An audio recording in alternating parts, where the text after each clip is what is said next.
Dans le ciel au-dessus de l'Amérique, une bataille tranquille se déroule, non avec des poings, mais avec des mots, un pouvoir et une dignité.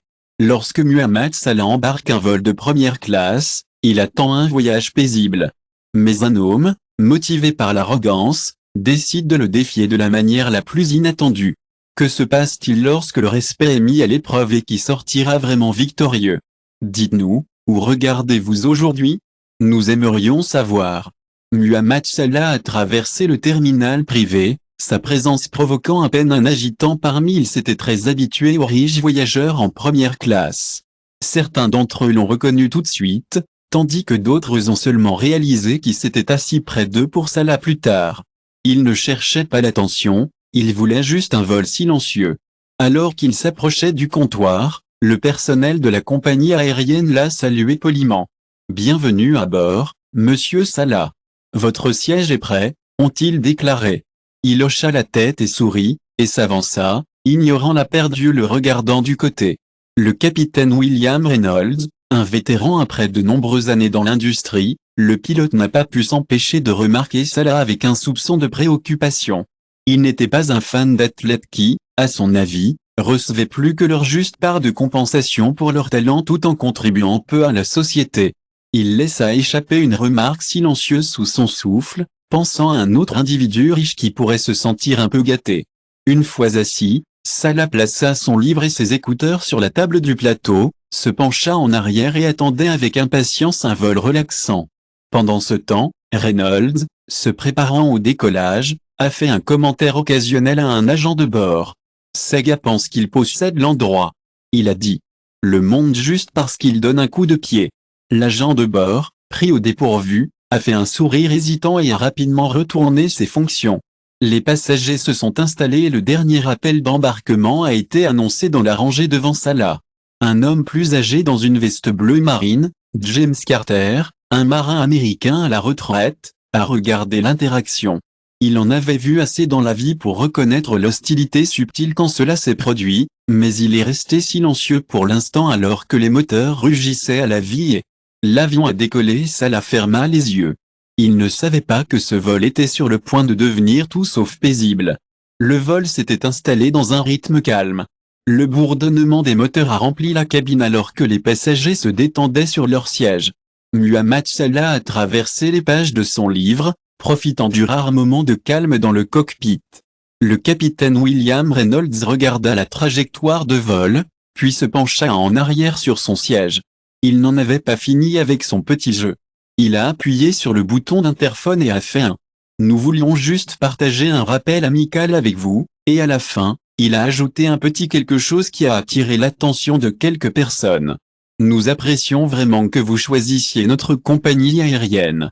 Comme toujours, nous sommes là pour offrir un service de premier ordre à tous nos passagers, qu'ils soient des professionnels occupés ou tout simplement assez chanceux d'avoir les bonnes connexions. » Quelques passagers ont échangé des regards. Le ton était subtil, mais le message était clair. Salah l'a entendu, mais a choisi de ne pas réagir. Il a déjà été là, avec des gens qui pourraient ne pas être trop heureux de son succès. Il a eu du mal à comprendre pourquoi les agents de bord étaient toujours là. L'une d'elles, une jeune femme nommée Emma, semblait nerveuse alors qu'elle arrivait à la rangée de monsieur Salah.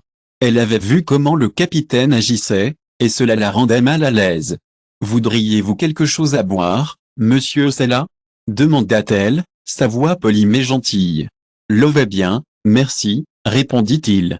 Juste quelques rangées devant, James Carter, un marin à la retraite, a regardé ce qui se passait. Il n'aimait pas ce qu'il voyait. Les années qu'il avait passées à servir l'avaient rendu très perspicace. Lire les gens et le comportement du pilote n'était pas seulement une arrogance décontractée, c'était délibéré. Quelques minutes plus tard, Reynolds est sorti du cockpit, faisant semblant de vérifier la cabine de première classe.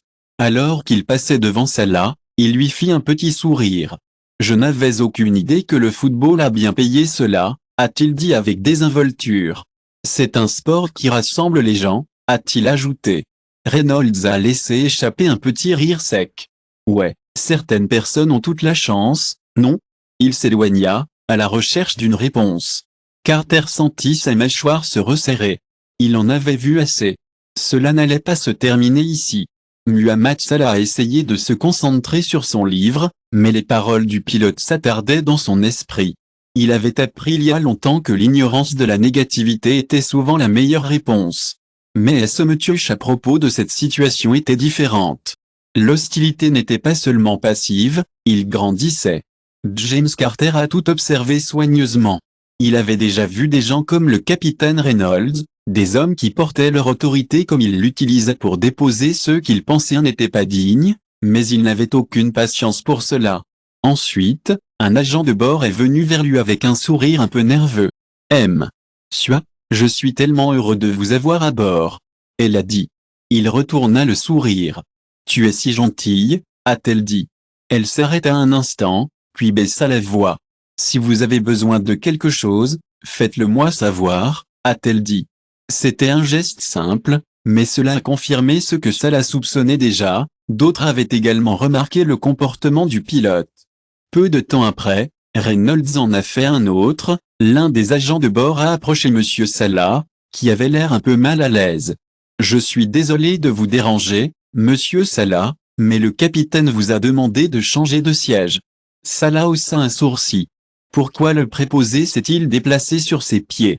C'est un protocole de sécurité, a déclaré le préposé. C'est un non-sens, a déclaré James Carter, tournant brusquement la tête. Je relayais simplement le message, a déclaré le préposé, l'air nerveux. Je comprends, dit Salah, exhalant lentement. Il aurait pu simplement convenir, mais il savait ce que c'était. Il ne s'agissait pas de la sécurité, et ce n'était pas une sélection des sièges concernait le pouvoir. J'aimerais rester là où je suis, a-t-il déclaré poliment. Le préposé hocha la tête et s'éloigna, clairement soulagé. Carter se pencha vers Salah en disant, « Vous avez bien géré aussi bien. » Salah lui a fait un petit sourire. « J'essaie de ne pas aggraver les choses, » a déclaré Carter en hochant la tête mais en ne disant rien. Il a respecté la retenue, mais il savait aussi que les intimidateurs ne s'arrêtaient pas jusqu'à ce qu'ils soient contraints de le faire. Quelques minutes plus tard, l'interphone a de nouveau crépiré. « Les amis, nous espérons que vous appréciez le vol.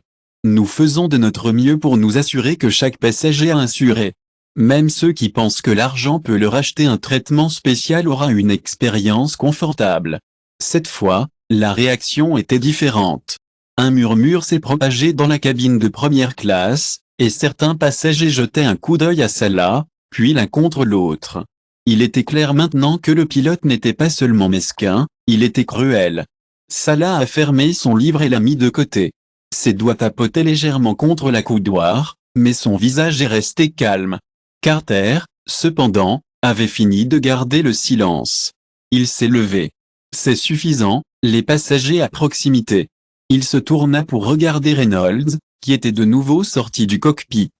Il haussa un sourcil. « Quelque chose ne va pas, Sir Carter. »« Ouais, il y a, Reynolds, » dit-il, donnant un faux sourire. « Je m'assure juste que tout le monde reçoit le même traitement.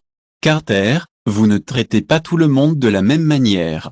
Vous ciblez un homme, et nous le voyons tout. » Quelques passagers ont hoché la tête en accord. Le sourire de Reynolds se resserra. « Vous faites toute une hypothèse, Carter. »« Non, je fais une observation. » Salah regarda.